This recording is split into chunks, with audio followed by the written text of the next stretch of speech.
We're members of Mr. Carney's ethics class, and our unit right now is on gun violence in America. We have surveyed the Thacher community on their opinions on guns, and we hope you find the following material to be engaging and informative. Just so you know, there are gunshots heard, and clips of people shooting guns, and a discussion about gun violence. Hi, my daughter just texted me from school. She's at Stoneman Douglas, Marjorie Stoneman Douglas in Parkland, and she says there's an active shooter. The United States has an incredibly polarizing view on gun rights. A recent Pew Research survey polled Democrats and Republicans on new gun policies and reforms in the United States. Based on the survey, 80% of Democrats approve of recent stricter gun laws, whereas only 47% of Republicans approve. Additionally, Republicans who knew more about the gun laws were less likely to approve of them. This clear division of opinion shows how gun rights are an extremely sensitive and vastly complicated political and social issue for our country. Depending on your go-to news source, the information you receive about gun violence, mass shootings, and guns in general can be vastly different. For example, the conservative news website called Just Facts claims that there were 120 mass shootings in 2018, while CNN claims that there were 336. The quantitative difference between these statistics is largely because of mismatched definitions of what a mass shooting is and how many people need to be shot for a shooting to be counted. Just Facts also claims that one of the leading reasons for mass shootings is mental health, claiming that 80% of mass shooters between 1982 to 2019 had a psychic diagnosis, and that 51% had schizophrenia. This claim directly contradicts claims from left-leaning scientific journals, such as Behavioral Scientist, which claims that less than 5% of shootings are committed by people with a diagnosable mental illness. Clearly, depending on your news source, information surrounding this epidemic is extremely polarized and lacking a clear truth. Naturally, both sides of the gun debate have their own arguments as to why guns are or are not a problem in America and what should be done about that. Those who are anti-gun, or more accurately, pro-gun control, often argue that the access and presence of guns in America should be regulated by the government, making it harder for those who wish to harm others to access guns. Those who do not support gun control often argue that laws prohibiting guns infringe upon their gun rights, including for hunting and for sport. Many often support this argument with the Second Amendment to the Constitution, which some claim protects the American people's right to own and keep their own guns. Others who disagree with this interpretation claim that the Second Amendment is not an unlimited right to own guns and does not prohibit the regulation of guns to citizens with outstanding circumstances, such as those with a history of violence or the regulation of where guns may be carried. Along with this, some argue that the Second Amendment is not at all applicable to the gun problem of modern America, as it was written long before the invention of assault and automatic rifles. This often leaves politicians and lawmakers at an impasse when it comes to providing solutions to this polarizing issue. The reason other countries worldwide don't have the major gun problem the US has is because their governments have acted quickly and decisively to reduce gun violence. For example, in 2019, after a shooting in a mosque in Christchurch, New Zealand that killed 51 people, the Prime Minister, Jacinda Ardern, stated, quote, "Our gun laws will change," end quote. The New Zealand Parliament then voted less than a month later and banned all military-style semi-automatic weapons. When a mass shooting occurred in England in 1996, the government banned most private gun ownership and tightened gun laws. This move caused a 25% decrease in gun-related deaths in the next decade. When a different shooting in England happened in August of 2021, the government made police improve background procedures when licensing guns. Countries all over the world are acting after tragic events like this occur and are implementing successful laws that lead to less gun violence. The US hasn't followed in these countries' footsteps, and without new laws being implemented, gun violence has continued to increase each year. So far in 2023, there have been 81 mass shootings in the United States as of February 21st. This past weekend, from February 17th to 19th, there were 10 mass shootings, which has been the most in a weekend this calendar year. In these shootings, over 50 people were killed. Congress has introduced many new bills in regards to the gun violence epidemic in the US.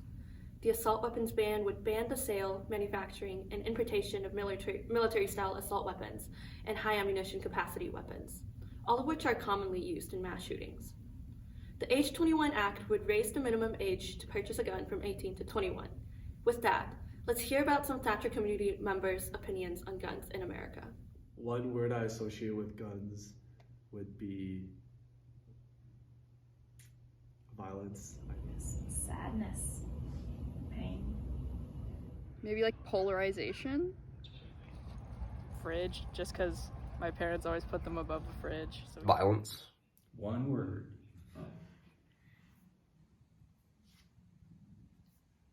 Fun. Terror. Freedom. It would be mass shootings. I would say necessary. Gun legislation, I feel, needs a really big change. It feels really under-policed, and it seems really easy to get a gun with minimal background check. When it comes to legislation around semi-automatic weapons and weapons that are often used in mass shootings, I think it's a tragedy that our country has not prioritized everyone's safety over power and money and politics. So as an American, the Second Amendment is a right to bear arms. It's a check and a balance for freedom. It's a way to defend yourself, those you care about, your property. And as someone who has spent a lot of time outside of cities and living with my grandparents out in sort of what would be considered the country, it's much more of a way of life than I think most Thacher students sort of will understand in a lot of ways. Many of my good friends up in Oregon, they hunt for deer, and that's their meat for the year.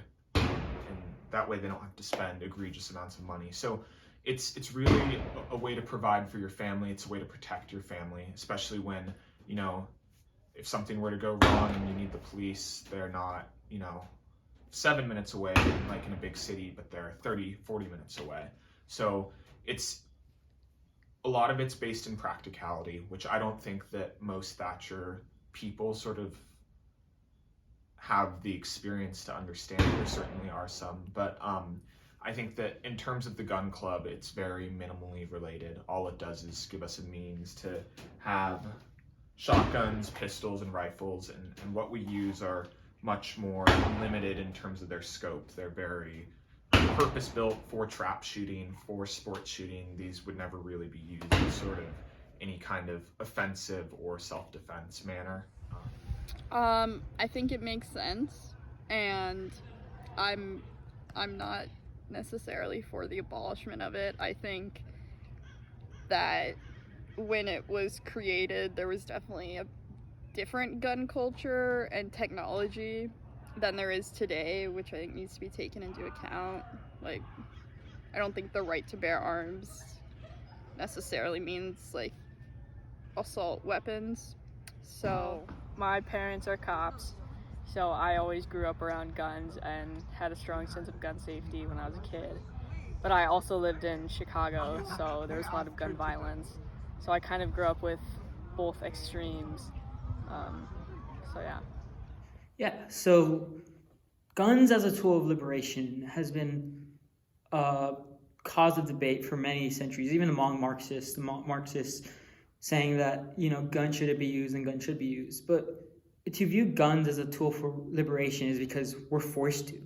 As people who need to use guns, we're forced by the bourgeoisie, by the capitalists, by the state, who inflict violence upon us, upon communities of color, upon poor communities and low-income communities, to just use them. There are cops in our neighborhoods. There are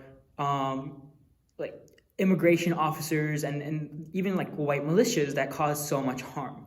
And to just sit there with no self-defense, nothing there, it's really a dumb idea to not have your community ready and trained. My stance on the current gun legislation in the United States is we basically don't have any. California has a lot of good legislation. I think it could be better. But as a nation, I don't think we have very good gun legislation at all. So I personally don't think everyone should own guns because I also think that the way people own guns here is, it's like the people who own guns are not very well vetted for whether they're capable of having guns. They're not well vetted for mental illnesses, for things like that could cause them to make really bad decisions with guns. So I think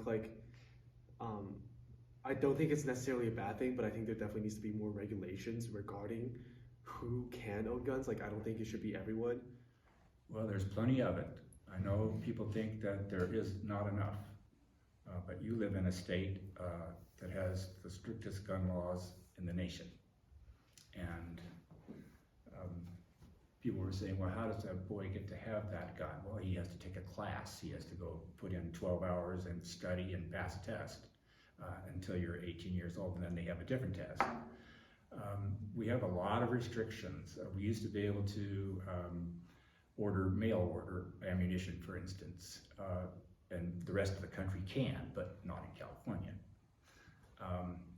It seems like the more laws and rules they make, the average guy is the one that feels it, and then the person that's the problem is out there doing bad things anyhow.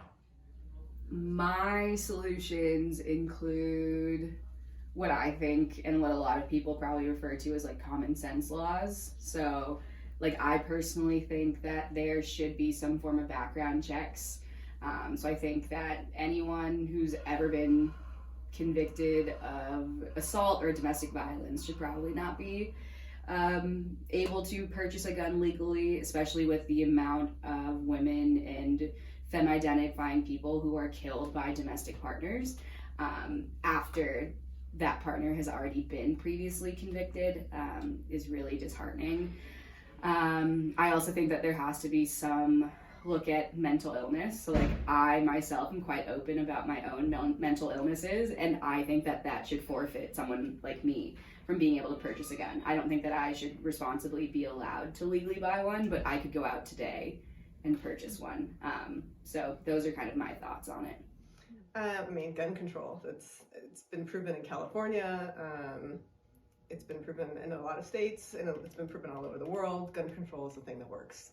So my proposal is no guns. I don't think we need AR-47s or whatever they're, AK, I don't even know what they're called. But I don't necessarily think we need a lot of hunting rifles, all that kind of stuff. I'm pretty strict on gun control. I think stricter regulations to acquire a gun, and perhaps regulations around what kind of guns citizens can acquire. I don't know. I know in Switzerland they have a huge part of the population owns firearms, and there's been no mass shootings in 20 years, so I've never shot a gun. I have not. Do you think you'll ever try it? I think I will, yes. Yes, I have a few times.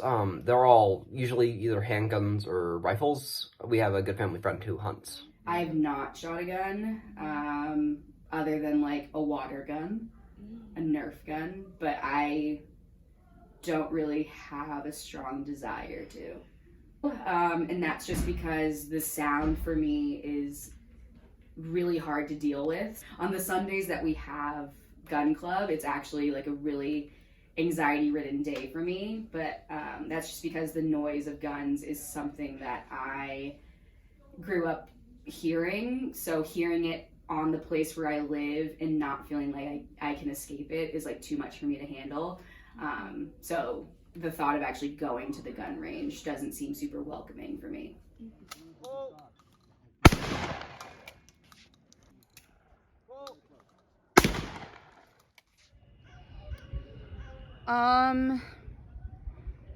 I think, DC's a very left-leaning, so,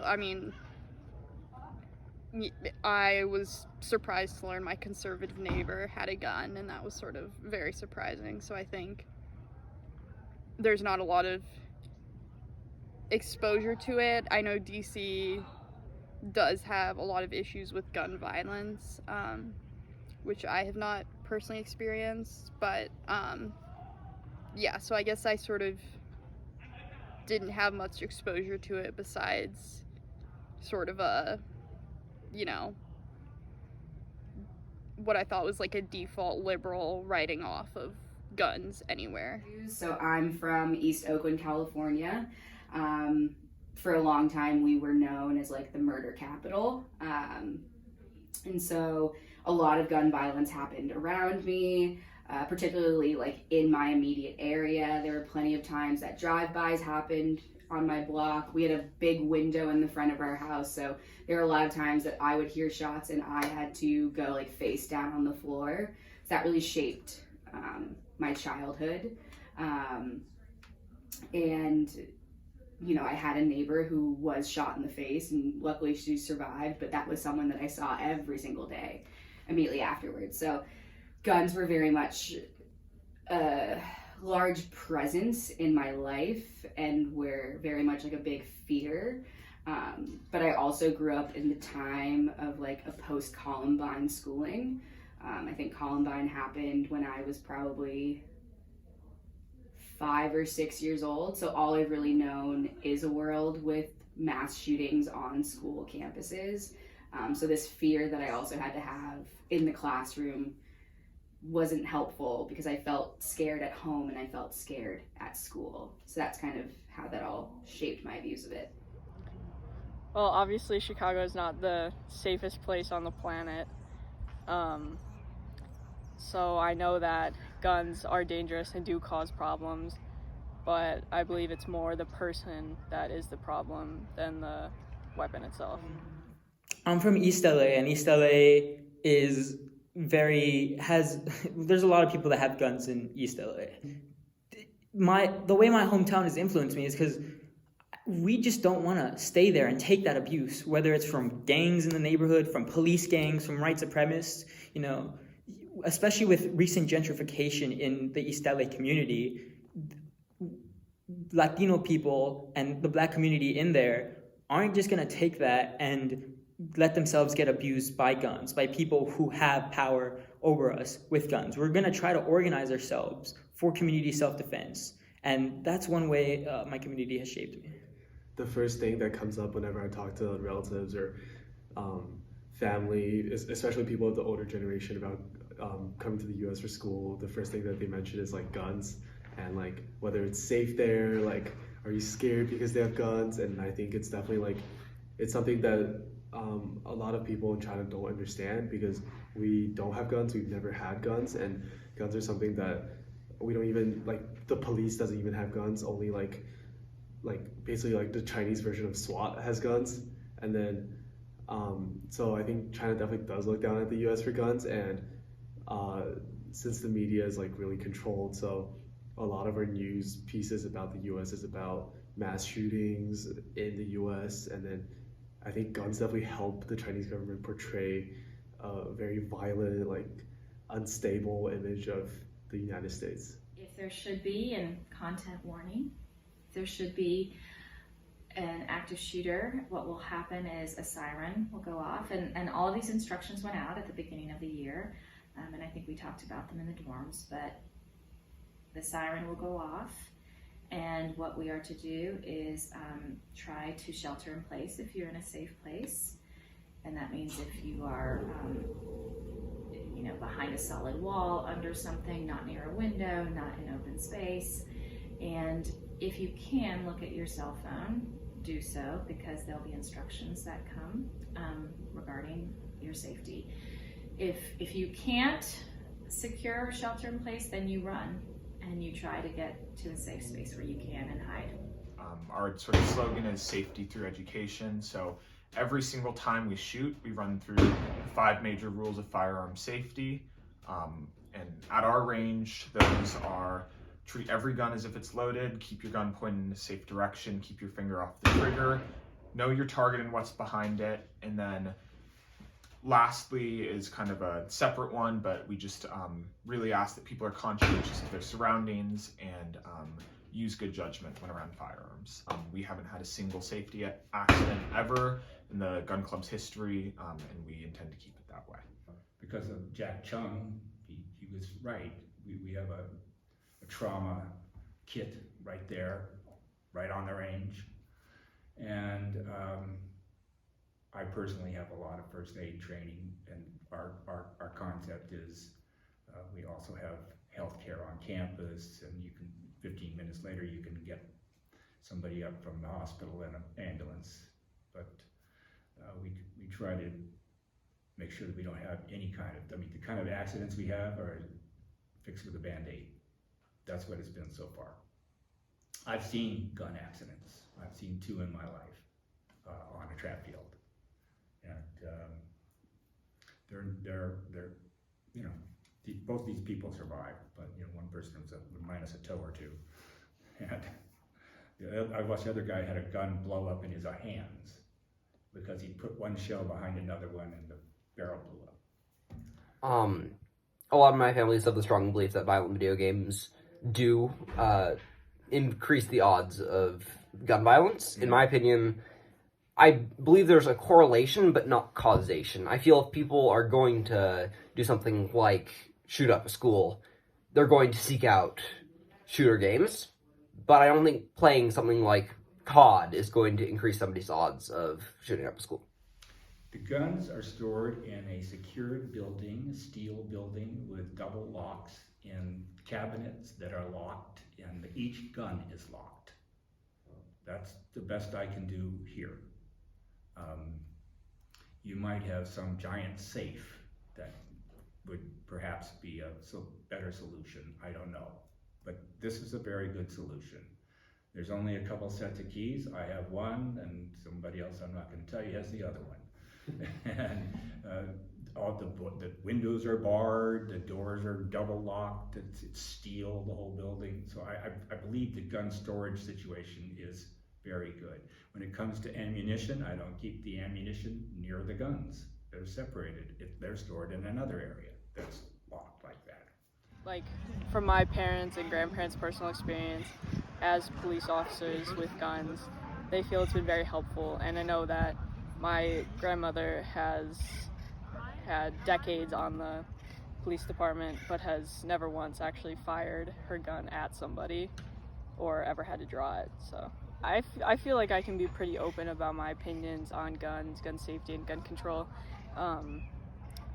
I've been able to talk about it with people, and I think Thacher's a great place for like public discourse just because of the backgrounds of so many different people. So yeah, I feel pretty open about it.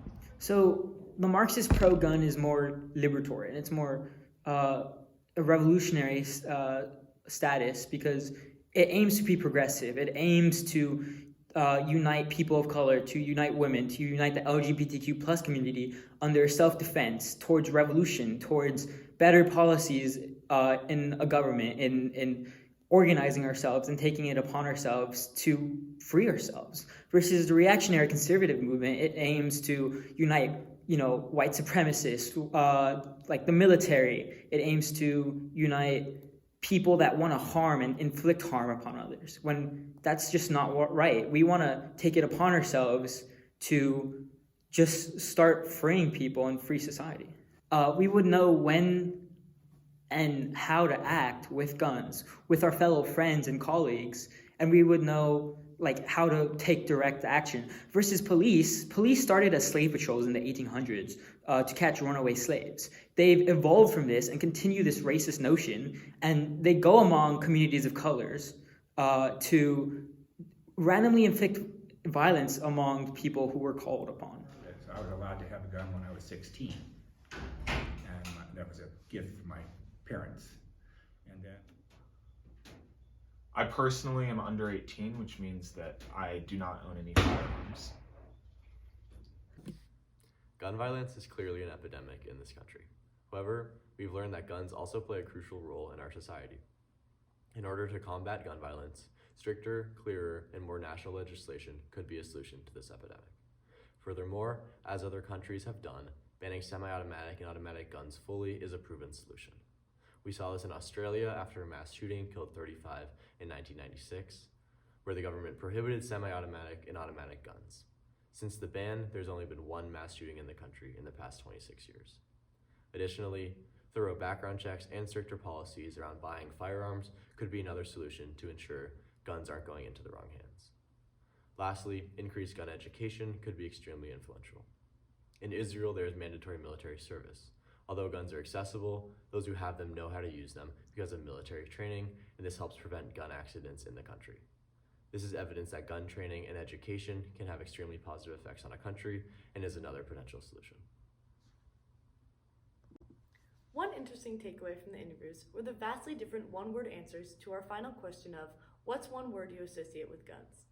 We think these answers to this question demonstrates the different opinions and stances on guns within the Thacher community.